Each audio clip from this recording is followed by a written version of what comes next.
Okay, so let's talk about CLT. So on that song, you talk about being from Beatties Ford. Now on that song, I ain't write down the exact lyrics, but I do remember some of the stuff you said. You was talking about being from Beatties Ford. You said the young girls over there talked about them being pregnant and about the crackheads over there. Yeah. What was it like growing up on Beatties Ford? I mean, exactly, what I was saying, once you step off Ablewood Road, you go closer to Beatties Ford, you walk closer to, the street. That's kind of what you saw, Like I said, you're gonna see a pregnant lady, walking down the street, and it's her by herself, what I'm saying? And maybe pushing another baby. That's really what you see, a crackhead or wino. Wise as wise as hell. You know what I'm saying? Can put you on some knowledge. But this is his life that he's living, right? That's his life. This is his life. You know what I'm saying? Cuzn T, we making move, we just might go and made the news. Brand new episode every week, yeah, we dropping heat. Got a 7 with the juicy questions, this unfiltered tea. When you sit up on this couch, you feel just like some family. There go Boo behind the scenes, he's securing everything. Hookah smoke. What's up, y'all? It's your girl, Goddess 7, and this is Cuzn T Podcast, where I talk to minority entrepreneurs. I also talk to creators of all genres, and we be talking about all the hot topics and whatever the fuck else come to our mind. Today, y'all, I have a very, very hot artist in the building, y'all. I would consider him like a conscious artist, but off camera, he was like, yeah, it's kind of conscious, but it's different. So I'm going to say he a conscious artist with like some different swag to it, but definitely conscious because his music gonna make y'all think, and he got some dope music out right now, y'all.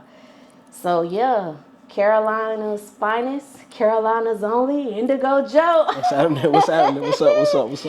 What's up, Joe? Thank you for pulling up. Sure. How you feeling today?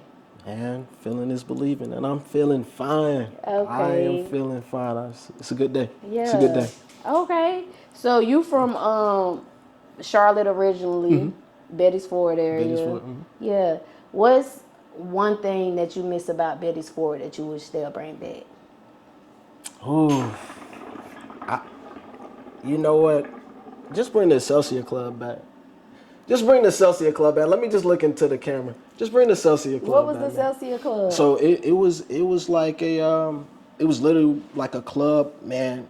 Even when I was younger, it was like the older people would be there, but you have family reunions. It was like a little bar, but it's like it's a monument for the city, and it's been closed for some time, and you just had to be there. If you just had to be there, you had to be there. It was always that good feeling there. They were selling food over there? Man, they had everything the over wings. There. They had everything over. I don't really remember eating there, like what it was there, like, because I was so young. Okay. But, just, man, having family events there. My uncle Walt, he used to have us over there. Yeah, man, just bring back the Celsius Club. Okay. Just cause, man, it's a part of Charlotte. Okay. Yeah. Celsius Club, bring that shit back, Go ahead and bring it back, man. Go ahead and bring it back. So any cousins who not from here that's watching, date night Charlotte, where should they go when they come visit? Date night Charlotte. Man, date night Charlotte. It's a new place that I just went to. I would have to look at my phone, but it's right beside One Love, and it's actually black owned. It's a bar. It's a bar and it's black owned, and it has a hotel like connected right to a little small hotel. But I would have to look it up. But I would say that. And I just went for the first time like 2 weeks ago. Went on a date. And it was a pretty good day. So, it was a good day. But yeah, it's black owned. It's a bar, and sometimes they have anime night there. Where you can watch like Black Dynamite and have like bao. It's like a type of Asian dish. It's dope. It's dope. Okay. Real Now, dope. do they own the hotel too? No, who owns the hotel are like these. I don't know if they're like Indians or what, but they own the bar part. Yep, it's dope. So dope. that Right sounds dope, right? Right beside One Love. Cause you could go to the bar and go get you a hotel room, so you ain't gotta drive back home, and you could walk right next door. Yep. When you get lit. Yep. Okay. Okay, you looking it up? I'm looking it up right now so I can Okay. let y'all know. Hold on, cousins. He about to tell y'all. Yep, it's a black owned hotel or and bar. Let me see, black owned bar. Said black owned hotel. Let me see. Y'all give me a brief second. No, that's not it. Look, it might be in the middle of it might be in the middle of the interview, but I'll let y'all know. Okay. I'll let y'all know. Okay. Yeah. Okay, let's talk about your name. How you Okay. came up with the name Indigo Joe? So I came up with Indigo Joe one day. I was probably like 22, and I remember like it was yesterday. Me and my friends, we were like just being young, dumb, stuff like that. Off of all the drugs, not cocaine though. What kind? But man, like we used to do stuff like get little Xanax. pills. Like yeah, man, at the store, man, you just call triple C's, man. It was just one of those days, and I was back on one of my homies' car when everybody was like in the front talking and stuff rapping. I remember looking at the stars. I took a picture on Instagram. I remember this. I think it's in my archives now.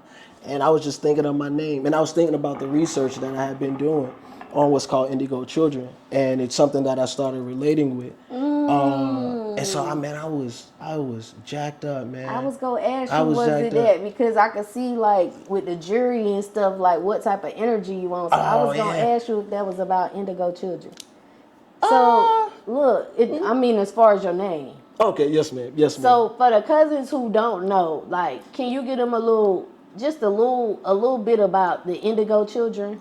Yeah, man. I mean, what indigo children are basically, it's a generation. If you want to get technical about it, they say that they started being birthed around the 1970s. It's around the time where the war and stuff was happening, or right a little bit before 1970s. And you know, the people that were fighting for peace, they were like on record, like some of the first derivatives of that. You know, the hippies and stuff like that.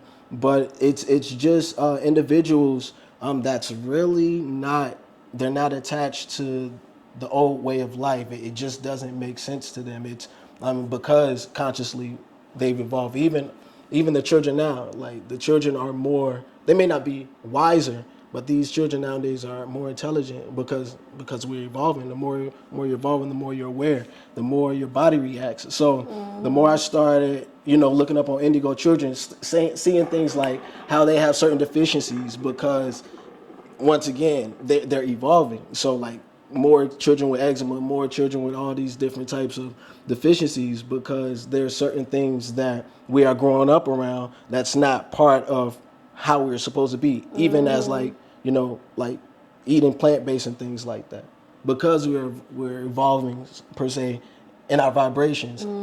Even physically it'll start to show what's affecting us and what we're supposed to be doing per se. So that's why plant-based, when you say plant-based, it's not just for your physical body, that it's for other dimensional bodies per se. So that's really what the indigo children are. Then you get into other children like the rainbow children, which are now like the even more spiritual tapped in, even when they come out, and stuff like that. So yeah, that's just a little. Okay. So like I was saying about your jewelry, because you ain't got on none of them big necklaces today, but you be having on your crystals and stuff like that. Yeah. Can you talk to the cousins about that side of Indigo Joe, like the spirituality side? Because I can tell that you really tapped into black spirituality. You know what I'm saying? Yeah, definitely. Well, the piece that I have, it's a piece that one of my homies made. And it has 12 stones in it, and it actually has what's called a sigil.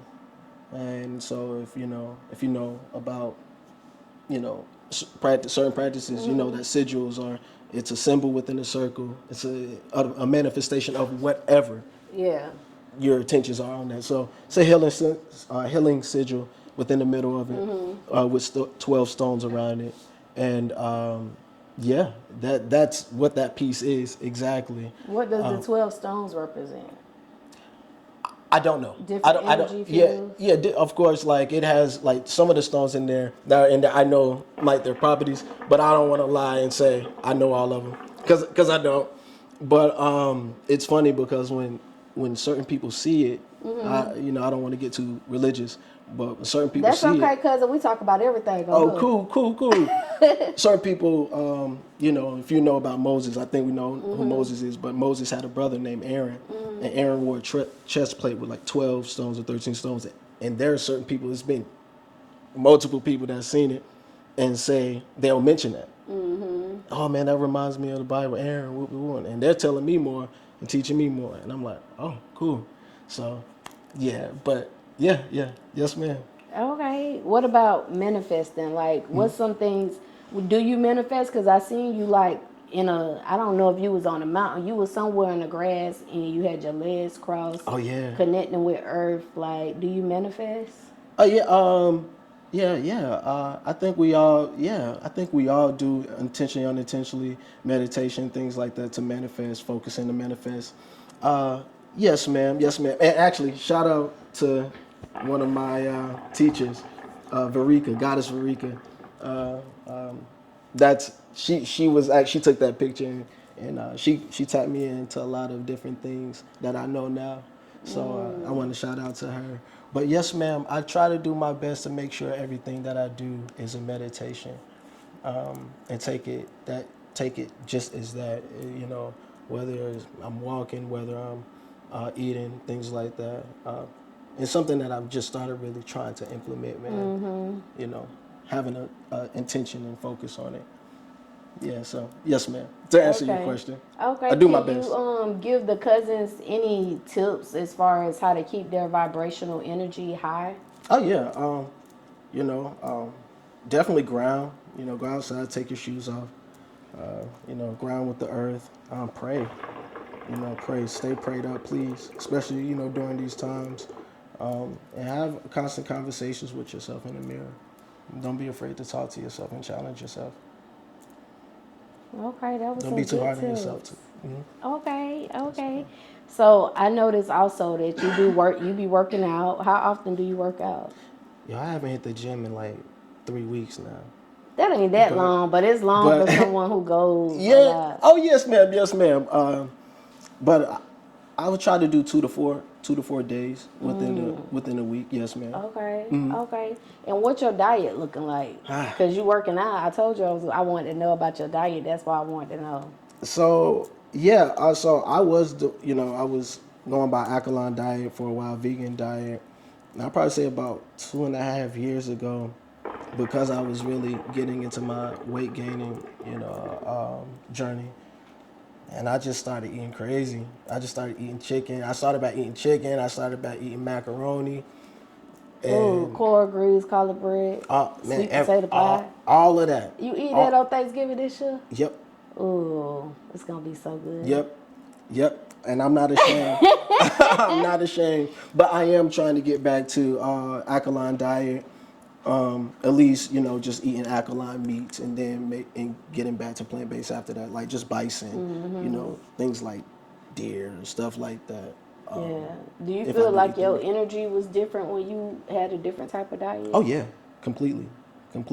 And also because, the weight gaining, you're eating heavy now. Your body is pulling weight that it's not used to. And so if you're not constantly running or walking, then you're going to feel sluggish, even if you're, just because it's not weight pulling. I know I be feeling, I'm still a little guy, but I used to be way smaller than this guy. Yeah. Okay. What's some differences that you noticed when you was taking that pathway in your diet? And your energy wise? More aware, more patient, more grace for myself.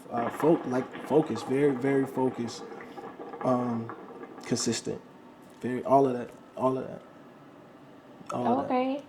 Let's talk about your swag, because your swag different now. Have you ever been in any fashion shows or been affiliated with any fashion shows? No, I haven't. I got asked a few months ago to do one, but I didn't have no card because I would have had to go back and forth to Raleigh for the rehearsals and stuff. But I got asked to do one. I just couldn't take it. I thought that was pretty cool, because I'm a short guy. Yeah. And I could even see you putting your own fashion show together or helping people with brands, put their clothing together on the models. That would be so fun. That would be cool. Because I get a lot of my style. Honestly, my brother, he's very into fashion. He's very fashionable the way he dresses. And so even though I don't dress like him, he really encouraged me a lot. And honestly, everything after that is like from the 1980s and 70s and 60s. Yeah. Yeah. Okay. Yeah. So what made you tap into conscious music, like to become a conscious rapper? I would say just growing up, since a child, I've been listening to jazz. That's my favorite thing of music. And so jazz is, even whether it's lyrics or not, it's conscious. What it's doing is something magnificent. You're hearing it, and it's triggering your brain to feel, on a different level. All of that. And then, my father, my father's a bishop, so I come from a long lineage of preachers and things like that. So you was a PK, preacher's kid. Yeah. Yep. How was it growing up as a preacher's kid? It was different. It was different just knowing people's lives around us. Always having to be in church, always having expectations. Things like people say, you know what they say about preachers' kids. They're the worst. They're the worst. And it's like, no, we're not the worst. It's just your expectations. We're just like everybody else. Yeah. And so that was the thing. That was pretty different because at one point, you feel like you can't do, Can't do much. You can't, yeah. But I think at a young age, around like my mid-teens, I just started realizing, man, I'm me. And that's what my father also taught us. Hey, man, y'all are y'all. Who I am, don't hold the expectations. Hold the expectations for yourself to be a great person, but not because, you're a preacher's kid. Because he could tolerate, because we were good kids. For the most part. Okay, you was making good grades. What kind of grades you was making? You know what? I was a C+ student. I was a C+ student. Average. I was an average student, and they always put me in the super advanced classes, and I'm just wondering every year in like high school especially, why won't y'all take me out here? Y'all know I'm getting Put B- me in the regular classes C's. so I could be A+. And they put me in the college classes every year until senior year, because I was like, nope. I've passed most of these Jones. I don't have to take any more AP classes. But I was a C+ student. I was a C+ student. Right, but that's because you was at AP. Because if you would have been at regular, I don't think you would have been C+. Well, I would say that's part of it. Then part of it was because y'all work different. Yes, it was a lot of work. It was a lot of work. Whether it was AP Art, whether it was AP. English, man, they had a different expectation. I was taking like AP Psychology, all of that. But it was cool. But I won't give that the excuse. I won't give that the excuse all the way. I just think my focus wasn't there all the time, and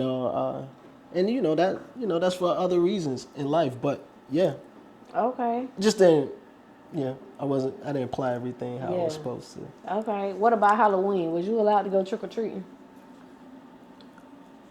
No, you had to have them Hallelujah Halloween parties. Because I was in the church a lot of times. I did too. I was in the church a lot of times, and then when I could, even now it's just not.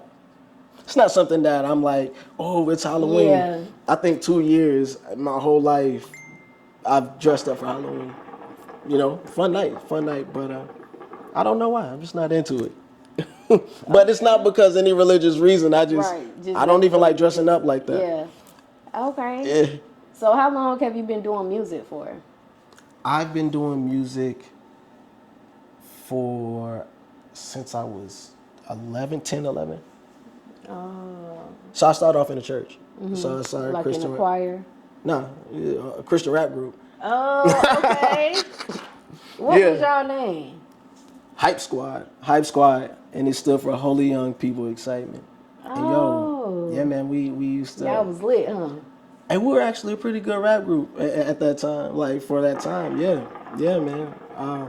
With my boy Sean Dog, my boy J. Abe, He used to produce for it, and he's a great producer now, even when we was young, but he's produced for a lot of dope people, like a lot of dope people, worked with a lot of dope people, man. Very great producer. Look him up. Okay. Do you produce your own music? No, my brother's my Your producer. brothers. Okay, that's dope. That's dope. Yes, So, ma'am. as an adult, how old were you, or how long has it been from when you started taking your music seriously? I would probably say around the age of 16. Oh. I started taking it like serious, saying like, stepping into myself per se. And I think I released like my first little joint on MySpace. I think it was my junior year. And I released it around the summertime, right before the summertime. And it was called Her Anthem. It was pretty cool It was joint. about like women. Yeah, it was about women. It was a little cute song. I actually like part of the hook was like the girl I was dating. It was like this joint we used to do this little poetry thing where we write back together, like right back and forth to each other. And so I used that as the hook, one of our hooks. It's a cute little song. It's cool. It's a bop though. It's actually a bop. It's called Her Anthem. It's dope.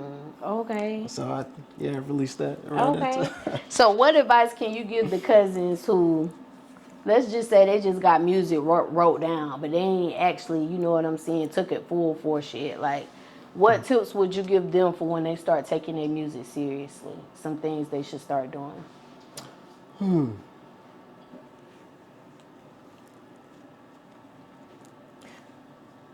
Man, I would just say, man, don't second guess yourself. That, like, to be honest, like if someone's starting, don't be afraid to sound a type of way. Just do it. Just do it, because you'll get so caught up in thinking, and then your imagination goes so far, and it creates things that hasn't even happened yet. Don't get so caught up in that. Just do it, and don't be afraid of rejection, especially if you're different. If you see an alien come down right now, a lot of people are gonna reject that just because it's different. Not me. I'm gonna be like, y'all knew we been here. Oh yeah, we would. You know what I'm saying? But the typical person. These things been out here. Yeah. So yeah, I would just say, don't second guess yourself. Just do it, man. Just do it. What would you say is something that you started doing differently versus from when you first started out 16 to now? That helped you get to this level that you're at now? I would say being patient with the process of creating the music and not being overcritical before there's a set foundation. I think that's what's hindered me a lot, and just throwing things out, just being overcritical, and not flowing. That's what I would definitely say. Just understanding the process, going with the process, not being frustrated with the process. Yeah, because that'll hinder you. Okay. Yeah. Okay. So with conscious rap, like it's a lot of dope conscious artists out there, But with today's society, do you think it's harder for conscious rappers to get notarized versus rappers who rapping about nonsense? But they still got good music, because Dirk done rapped about some nonsense, but it was hitting them. You know what I'm saying? Dirk is dope. Yeah. Could you ask that question again, actually, if you Do don't you mind? think it's harder for conscious rappers to get notarized in today's society? I would say no, because we have so many streams. Like, you can actually find your audience. You can find your audience. I would want to say yes because it's what's on the radio, but we have so many other streams to tap into outside of the radio. Correct. So I don't really think it's that hard. I think, whatever a person likes, they can. You can go on YouTube Music right now, and you can listen to somebody, and then someone else comes up that the YouTube will say, I know you'll like this person because you like this person. Right. So there's an algorithm for every type of artist, whether it's indie, alternative, country, and a lot of us are listening to those streams. We're not listening. A lot of people aren't listening to just the radio anymore. So, no, ma'am. No, I think everybody has their. Why do you think it hasn't been more mainstream conscious artists? Well, in your opinion? you know, we know one side or one flip of the coin. You know, on the other, other side, is there's an agenda. So, Because y'all ain't gonna be talking about all that. yeah, it just doesn't make. I'll say it like this: it doesn't make sense to have it on the radio. It doesn't make sense. To us, it would, but the world we live in, it doesn't make sense. It doesn't match. And so, I mean, they're not gonna put that on there. Even the frequency of the radios is off. Yeah. So, Right. that's why they're not gonna put it on there. If you ain't rapping about drilling, twerking, For the most and part, everything else to take us down. Yeah. Yeah. But it's crazy because I like some of it. Even though I shouldn't though, it be going hard. Like, I think for me it's more so of the beats too, because the beats what get you in tune with it, and then you like, okay, this beat go hard. Let me listen a little more. You know what I'm saying? Yeah. So Yeah. yeah. So let's talk a little bit about writing. How often do you write? I'm gonna do some type of writing, at least, especially now, at least once or twice a week. Okay. You know, especially now, even if it's not music. Poetry. Poetry, thoughts. Writing down my thoughts, and some of it turns into music eventually, Okay. or a poem, or something I'll just read over and over again. Whether it's an affirmation, it can be a long affirmation, like just Okay. Have you written for other people? I have no. I've never written for anyone. Okay. Okay. And you said poetry. So have you ever like performed poetry on the stage before? Oh, a while back. Yeah. Yes, ma'am. How was that for you? It's pretty cool. It was pretty cool. I did it with my god sister Kayla. It's like a little theater downtown, but this was a long time ago. But yeah, it was with the guys that played the bongos, the drum team, and front of the crowd and stuff like that. That was in the theater. It's cool. Yeah. Okay. That was the last time. What about studio time? How often you hit the studio? I just got back to doing it, to really being in the studio often. So I'm trying to be in there I'd probably say like about 2-3 times a week. What's the longest you've been in now? Like straight, just Yeah. almost 24 hours, especially when I was working on my EPN with my god brother Phil, which is a dope guitarist, he's a dope everything. He does everything, honestly, engineer everything. Yeah, man, we would be in there for How many almost. songs y'all did within those 24 hours? I mean, we probably, within the 24 hours, man, it would be, sometimes we're just working on one song. It's just one song, like trying to get it right. Adding more ideas, taking ideas away from it. But yeah, we were probably in there one night for about a good 15 hours, 14, 15 hours, especially while working on that. It's very meticulous. Okay. What about freestyling? You freestyle? Yeah. So when you hit the yo, because that's what they call it now, the yo, right? The studio? The yo. Okay. Yeah, about to hit the yo. Yeah, when you hit the yo, do you prefer freestyling or you like to do pen and pad? I'm just getting into freestyling some of my tracks. I'm just getting into that after like all the years, because I just didn't have the confidence to. But yeah, I'm just and I've done about 2 or 3 songs where I just freestyle, and it's dope. I'm proud of myself. It's just the confidence. I'm gaining more confidence. Right. Yeah. Okay. So do you prefer to have like a team with you at the studio, or you like to do it solo? Depends on the song. Depends on my mood. What about your girl? You let your girl come to the studio? She's been there. She was there one time. Yeah. She was there one time. Okay. Yeah, she was That's there one dope. time. She be at your shows? I don't have a girlfriend now, but okay. Let's clarify. Yes. But the women that if I'm dating someone, they'll be at that show. They'll be at the shows They'll be too. at that show. Okay, that's dope. Hey cousins, it's your girl Goddess7, and listen, this commercial break is actually sponsored by me. Y'all make sure y'all go to Amazon and get this manifestation journal, 369 21-day manifestation journal. I'm gonna help you manifest all of your dreams, everything that you're inspiring. I'm gonna help you get there. I'm gonna guide you in this journal.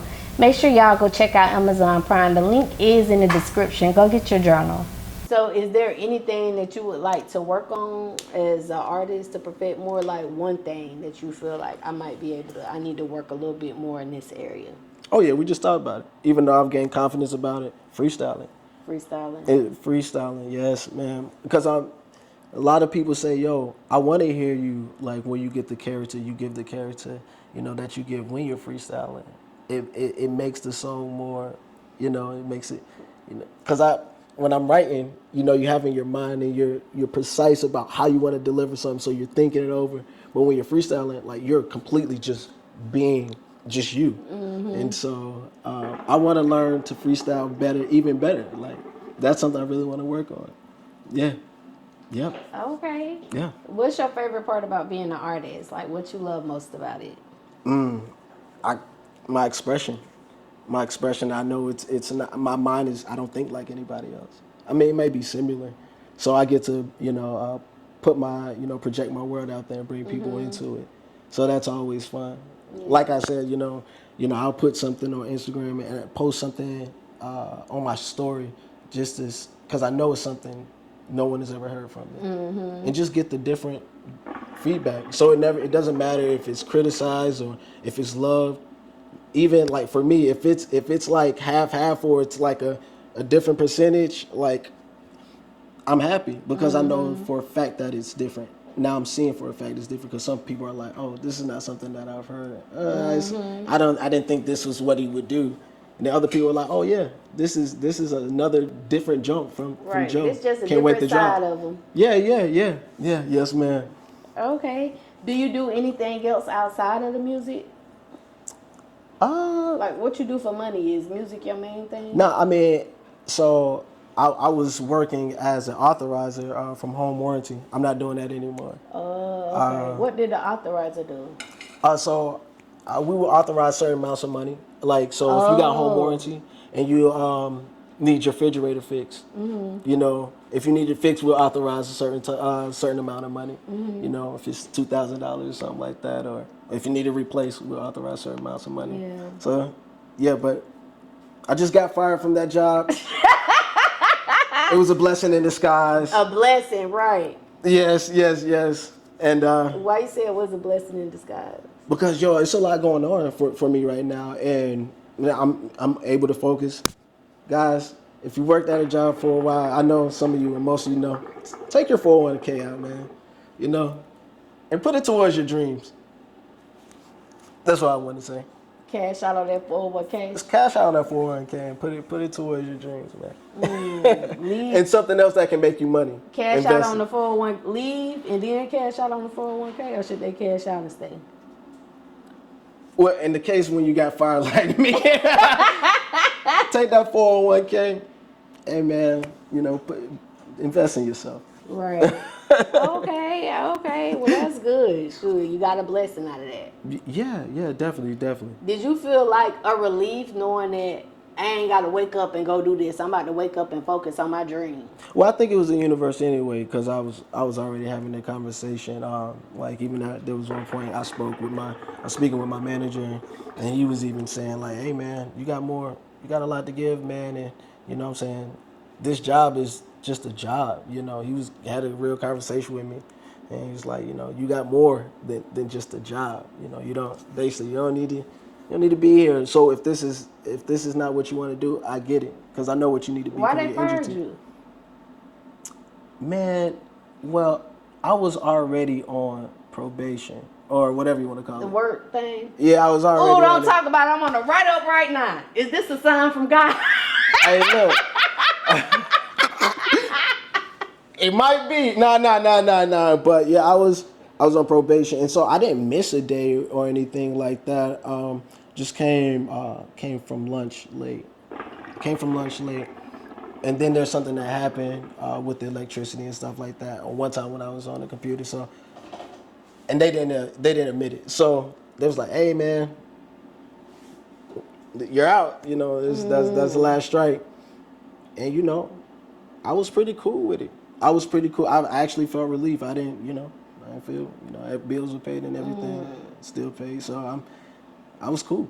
Do you think you would ever work for someone else again, or with that experience, did it make you feel like, you know what, moving forward, I'm gonna just tap into like my entrepreneur side? I'm in a place where I literally said, yo, I'm taking this time to create where I don't absolutely have to work, or I ain't gotta go back to work for another year, 6 months. Like right now, I'm good, you know, for another 3 months, like, and for me to focus once again, to get everything right with what I need to get right as far as, you know, with my music business and things like that. So. Okay. Do you ever want to get signed, or you want to remain independent? Yeah, I definitely want to remain independent. Yeah. Why so? I believe, just because I believe in myself that much. Like I believe what I have, you know, with the team and a growing team, you know, I can have I can have my fans. I can have my listeners, and it reaches who it needs to reach. I don't want to sign anybody and have what I've worked for, most of it taken. But so yeah, distribution deals maybe, but yeah. Not getting signed. Okay, so you mentioned your team. Like, what are some of the people that you have on your team? Like, what's some of the positions they play on your team? Well, I mean, as of right now, I don't have like an actual set team, but you know, as far as my brother, my producer, like I haven't said, like my god brother Phil, you know, he engineer, you know what I'm saying? He plays different instruments, you know. Man, really, man, my core family. That's really just that's really my team. You know, I don't really have anything else, you know, outside of that. Okay. Oh, my manager Lonnie, you know what I'm saying? Okay. Yeah, but yeah. Okay. Okay, management. Lonnie. So with management, like, what's some of the things that you look for in a manager, like somebody coming to manage you? Yeah, definitely like more so management for me is to, you know, expand and I would say also to organize, but I'm learning myself, like just myself, like and I just had this conversation with someone close to me of how, you know, you can either have a manager or you can manage. And managing is a little it's a lot harder, but at least you know you have your eyes on the things that's coming from it. At least you know how you're doing it, how you want to do it. You trust yourself and things like that. And so, you know, it's good. It's good to have a manager, but you know, to really be able to manage yourself. Load off sometimes. Yeah, it does take the load off. But you know, getting shows and you know, really different gigs more so. Honestly, even help, you know, negotiating things like that. What's best for you, even in your own life itself. You know, someone that's going to hold you accountable. Yeah. And those are good managers. Okay. Okay. So on October 29, 2022. Uh-huh. So you had made a post saying, "Life is full of theatrics. Can't forget about the dramatics. ... I know." You was on stage. Like, was you in a play or something? What was going on with that? Life is, man, that's so I tell you, I just be writing sometimes. Yeah, but you was on stage. So was you like in a play or something? Was I on stage? Yeah. I don't remember. I You don't? that saying. Let me pull it up. Yeah, pull it up. But I mean, Can you pass me my phone back? But nah, it's in a way, it's like it's, you was on the stage like with these white guys. It looked like a play or something, and one of them had like a sword or something, like a blue sword.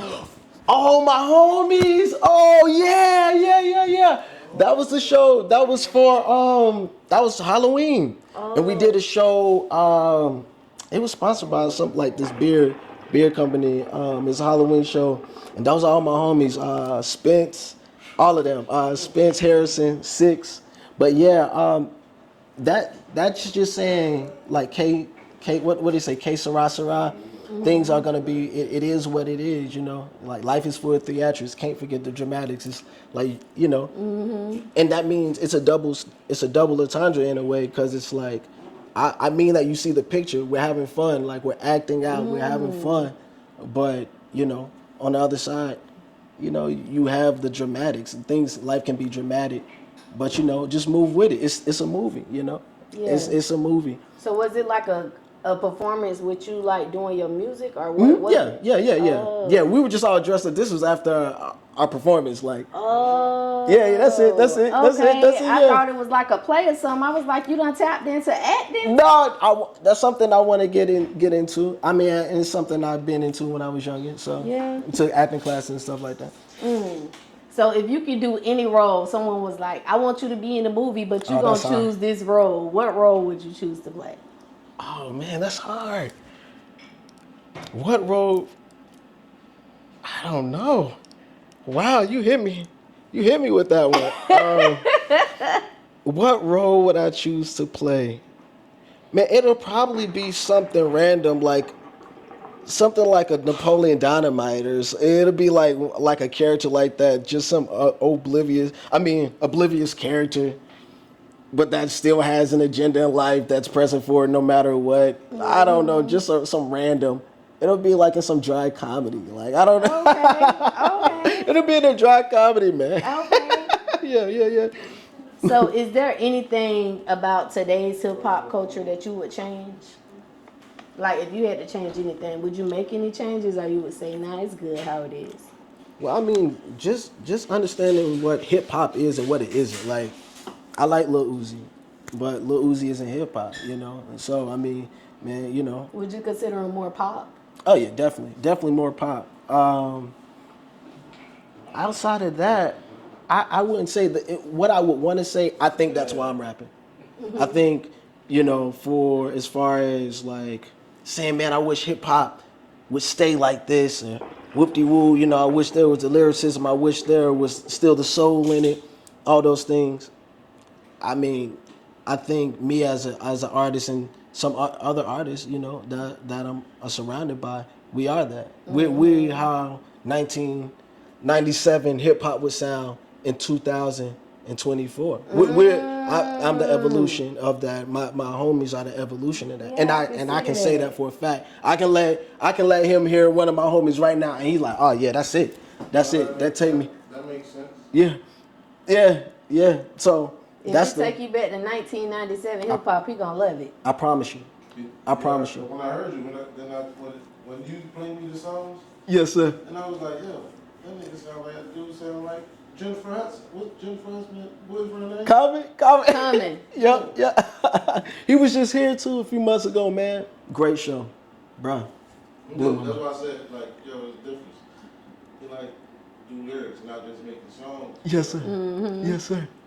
Okay. Yes, Common. sir. Yeah, he did say that you remind him of Common. Man, that's an honor. That's an honor. What about top five? Rapping.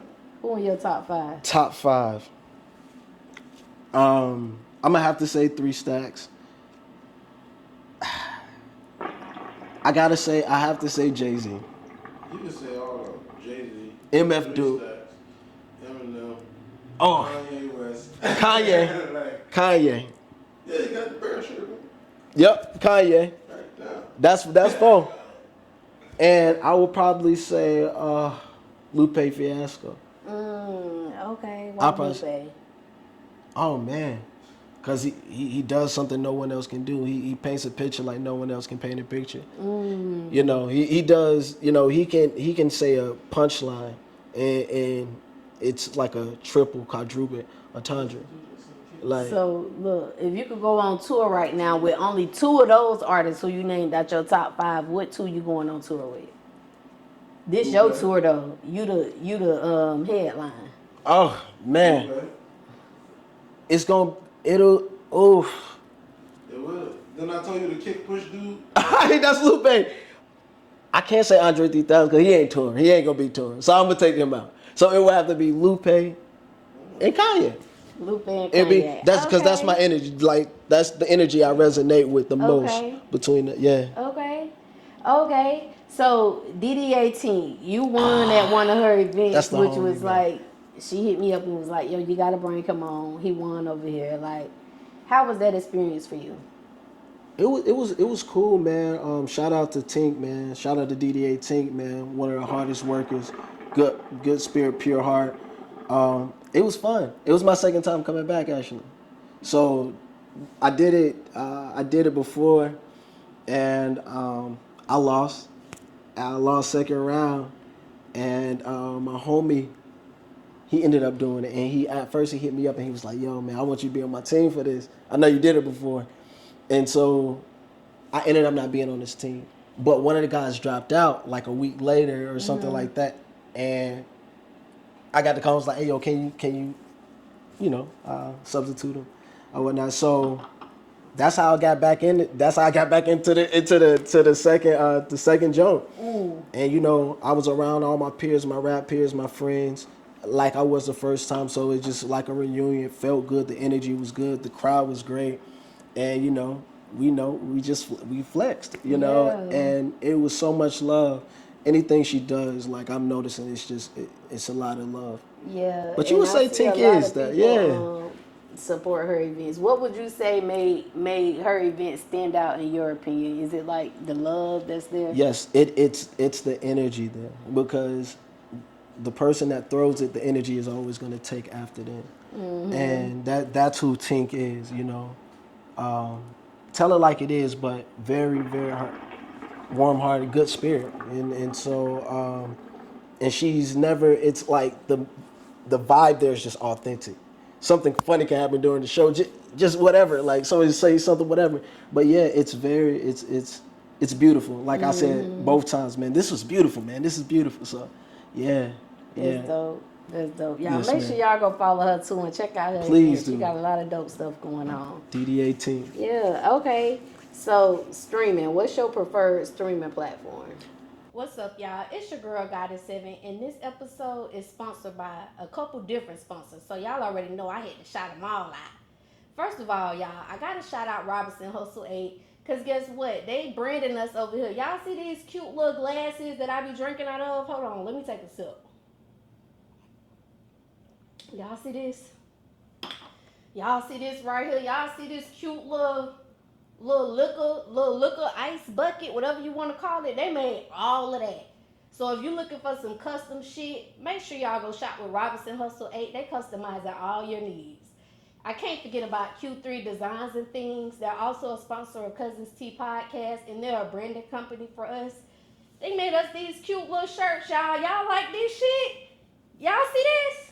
Look, you need some custom shit for your business, go shop with Q3 Designs and Things, because they're going to get y'all right. They're going to get y'all everything that y'all need. I also cannot forget about Geminiih Hookah, because they keep me smoking good on every motherfucking episode, y'all. Y'all see this hookah? They sponsored that for us. They did some other sponsorship, but most importantly, y'all, they got them hookahs, and y'all know I love hookahs. Look, y'all, hold on.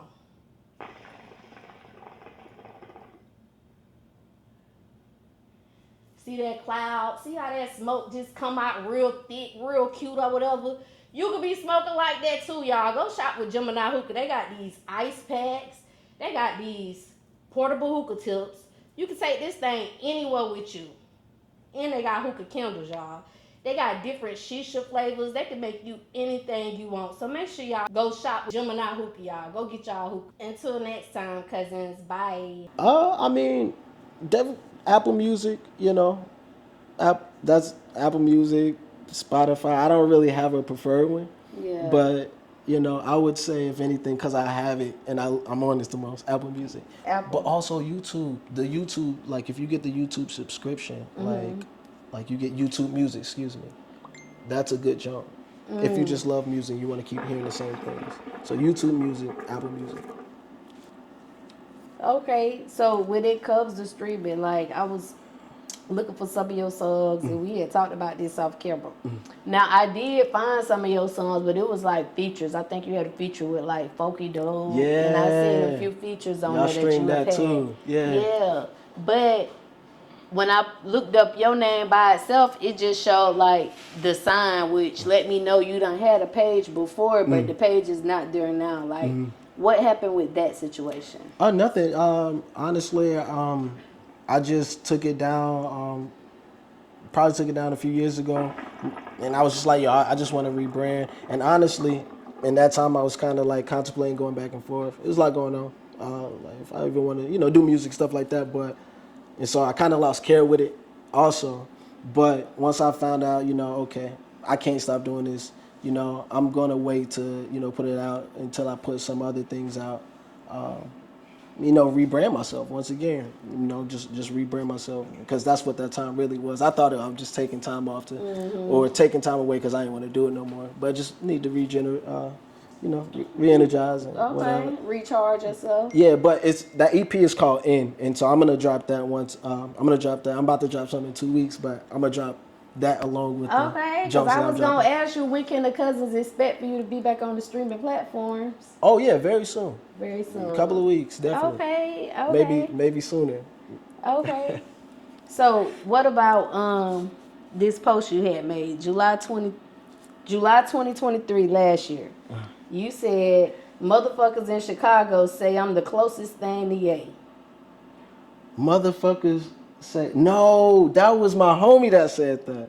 That was my homie. That was my homie. Ray Cali dad.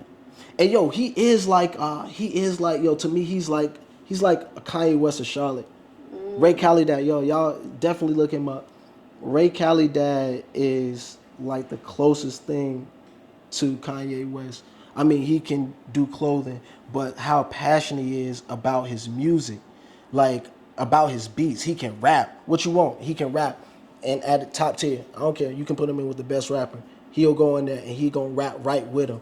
And he one of the best producers. Like, and can't nobody say nothing about it. He is. He work and he's a hard worker. I think he is, and he has that confidence. Was you in Just like Chicago when you made that post? Because I seen like a Chicago Bears chair, a Chicago Bulls jersey. I think my brother had a Chicago Bulls jersey on. Yeah, I think yes. But we shout out to Lakeem. Shout out to the Dream Fest. We're out there for the Keemer Fest. Excuse me. And I did the Keemer Fest. This is my second year doing it actually. Lakeem Trotter. That's my god brother. One of my god brothers from Chicago. And yo, it's a growing festival. It's a growing festival. And yeah, me and Ray went there together, and had a crazy show. One of the dopest performances. You can look it up on Instagram and stuff like that. But yo, so much love. Such a great show. We killed it. We actually killed it. Yeah, we Okay, did our do you thing. go to Chicago often? Used to. Used to go often. Used to go very often. Once again, like, you know, my father's a bishop, and so my god brother, Lakeem, and I have a few other god brothers. And you can look these guys up. Larry, he's a comedian. Larry Trotter, but their father was like the presiding bishop over what my father was under, and so that's how they were like my godparents. So even if like BJ the Chicago kid, they grew up with him. Cool kids, all of them. They know. My god brother Larry's. He cool with a lot of the artists from Chicago. Yeah, man. So they pretty tapped in. But once again, shout out Lakeem. He's doing this thing. Keemer Fest is something that's growing, man. So yeah, but that's what we were there for. That's what we were there for. Okay. So performing in Chicago, like, how does the crowd react to your music when you go? Well, I'm blessed to say that while performing there, got a lot of good feedback. But I will also say, like, Chicago is not easy. Like, you know what I'm saying? Like, Chicago is not easy. A Chicago crowd and a New York crowd, it's not easy. Like, you can be good and think that you good in one place, but you go to that place and you're not putting your all in it. They gonna see it. They gonna see it, and or if they don't like it, they don't like it. What That's they just do when what they it is. don't like it? They just be quiet. Talking to, they probably gonna talk to each other or something like that. Like I said, I'm glad that I got a great response. It was my second time performing in Chicago. The first time, it was, by the end of my performance, I was getting them into it. But the second time I came, it was a lot of love. It was a lot of love. Like, I didn't have to, I didn't feel like I was having to prove something. So, yeah, but they're very critical. They're very, or excuse me, they critique. They're gonna critique you very, very hard, yeah. Yes, ma'am. Okay. So you have performed at a lot of places. Like, what was the first place you ever performed at? Church. And that outside of church, like when you, outside of the gospel rap group, like when you start doing this type of music. Man, the first time I performed, it would have had to be a show at Evening Muse.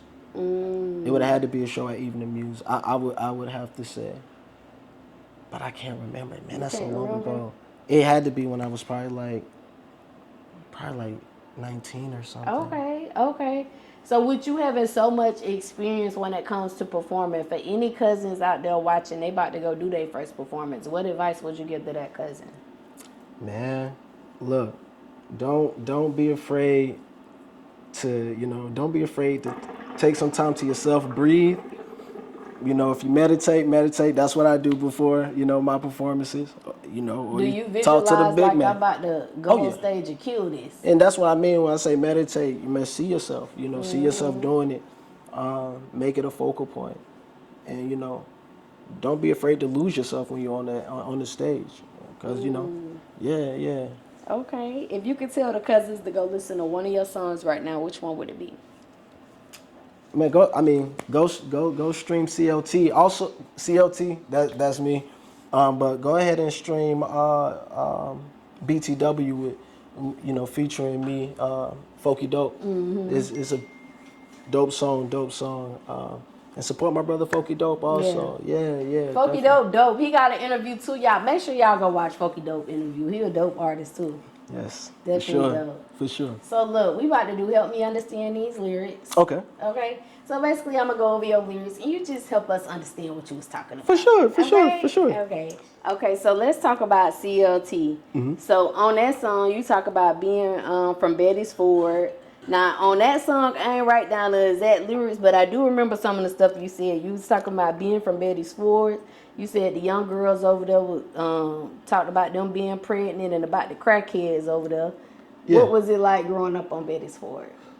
I mean, exactly, what I was saying, once you step off Ablewood Road, you go closer to Beatties Ford, you walk closer to, the street. That's kind of what you saw, Like I said, you're going to see a pregnant lady, walking down the street, and it's her by herself, what I'm saying? And maybe pushing another baby. That's really what you see, crack hair or wino.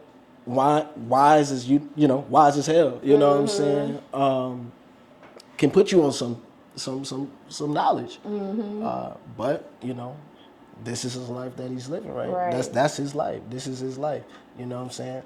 And he's teaching you from his intelligence and from his experiences. So I mean that's just that.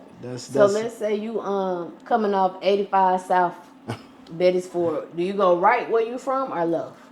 If you come off 85 South, well, you're making it right. You was in the hood. It wasn't absolutely. I think that's kind of like the trenches where you make a right. Well, cause because Alpha Ablewood Road, like when you go there, that part wasn't all the hood, but there was a road that you went down, and they call it the hole. That was like one way in, one way out. Man, and the hole was terrible. Right down there, and it was one way in, one out. Yep, that was terrible. But where my grandmother stayed, like right there, it wasn't the hood. It was just the good old, Okay. But I mean, you still seeing your winos and stuff walking through there, but it was. But it wasn't as bad as the hole. No, the hole was bad. Yeah. The hole was bad. Yeah. Okay. People get killed, shot. Yeah. Okay. Over here where Granny living at, they praying over here. Yeah, He protecting you cross these lines. Yeah, because it was a community. Yeah. It was around where it was a community for 50, 60 years. What high school you went to? Hopewell. And it's actually off of Beatties Ford, but it's in Huntersville, which is weird. Okay. So let's talk about Thought I Was Going to Stop. So what was your inspiration behind that song? I heard a lot of people doing the challenge, and I just really said, man, look, everybody doing their thing, everybody killing it, and so why not take again at it? And I did it. It was kind of late. Like I was catching on to it late, and then finally I just decided, to put something to it. Right. Okay, because it said remix. Who sang the original one? It's Papoose. Oh. It's Papoose. Okay, It's that beat Papoose. made sense with Papoose. And there's a remix with Lil Wayne. Oh, I ain't never heard it. Oh man, I'm you gonna gotta listen to it afterwards. Yo, yeah, Lil Wayne snap. And when I actually, it's his verse though. I was like, I really want to do it now. Okay. Okay, so on that song you say, "Be light upon my people, but I treat her like conjure." No, be light upon the beat. I artists, but I'm not a con, but Obi-Wan. Be light upon the beat, but still I treat her like my conquest. Be light upon the beat. Oh, you but said still be I light treat- upon the beat. I thought you said be light upon my people. No, be light upon the beat, but still I treat her like my conquest. Oh, okay. Like just being like flowing with conquering it, the beat. flowing, but I'm still conquering it. Oh, okay. You help the cousins understand that. Okay, because I definitely did not understand. Yes. Okay. So I hope I got the next one right. Let's see. So you say rushing for her heart. Oh, I'm sorry, I didn't mean to interrupt. What you were just saying, that was actually about the first line, or this, because I say be light upon your feet, and I think that's what sounds like people. Be light upon your feet, the hill is steep, the world can compress. Okay, I'm sorry. No, that was the next line I'm after sorry. this That's one. my fault. That's my fault. That was the next See, one. I'm. But you can tell I'm so cousins sorry, about I'm that so- too. Hey, So what look. you talk about with that? Cause you conscious, so you gotta really understand like what you was talking about with that part, what you just said about the feet. Be light upon your feet, like be light upon your feet, because the travels that you're going through, it's gonna be a travel. Be light upon your feet, the hill is steep. So you're climbing up a hill, that's gonna be tight on your feet. So be light as possible as you can. Don't carry a lot of heavy weight. Don't carry a lot of, heaviness with you. Be light upon your feet, because you're already going up a steep hill. Yeah. And that's just life. So be light upon your feet. The hill is steep. The world can compress the weighting of it all and have you feel without no conscience. Right. I'm rushing for the heart, but don't confuse it as a congest. Oh, let's talk about that one. Heart congestion. Because that was my next question. Oh, heart congestion. Oh, that make a lot of sense. Because, I put when you say rushing for the heart, but don't confuse it. Or for a congest, like heart congestion. Yeah. Because I'm always aiming for the heart. Like I'm always, that's how you feel. Like that's how we feel like music, because they touching us. They touching the heart. So I'm rushing for the heart. Okay. You help me. You helping me understand this. Okay. Yes, So ma'am. on that song, you also say pressure being applied is getting live. No turkey jive. Your mask and film is so imbalanced. Now they in your bitch's thighs. Yeah. So, which part? Okay. So Indigo Joe applying pressure. What that shit look like? Because you said pressure being applied. Yeah, I'm here. Like, this is me. I'm doing it. Like, you hearing it right now. The pressure's being applied. It's getting live. No turkey job. You know what I'm saying? I ain't lying. Like, no job turkey. So do you be taking these niggas bitches because you say your mask and film is so imbalanced, now they in your bitches' thighs? Well, it was kind of like just an arrogant speak, but it wasn't really talking about me. It's just saying like you imbalanced in yourself. You know what I'm saying? So you might be acting like a bitch nigga, and then the relationship now, your woman don't want you, like, you know what I'm saying? And it can be vice versa, like even with a woman, like, because when you're imbalanced in your masculine and your feminine, you're just imbalanced, because we're made up of masculine and feminine energy. Correct. And when you're imbalanced, it's gonna be too much of something or not enough of something. You know what I'm saying? Okay. So if a man is complaining too much, then we say, oh man, you acting too feminine, more into the masculine a little like more. it's not. You might be imbalanced in that. Yeah. You know what I'm saying? And not taking action of what he's complaining about, or vice versa, what she's complaining about. You know what I'm saying? So I mean, just yeah. Okay, you helped me understand. It was just a little scenario I threw out there. Yeah. Okay. So what's your ultimate goal when it comes to your music journey? The ultimate goal is always healing. It's always healing, and I mean, I like to have fun with it, so I'm gonna have fun with what I create sometimes. But it's healing for me. But whatever I want to do. My goal is, bring healing even if you're around me. You know what I'm saying? Like I want you to, be able to be yourself, think for yourself, and maybe if you had a fucked up day, excuse my language, being around me made that better.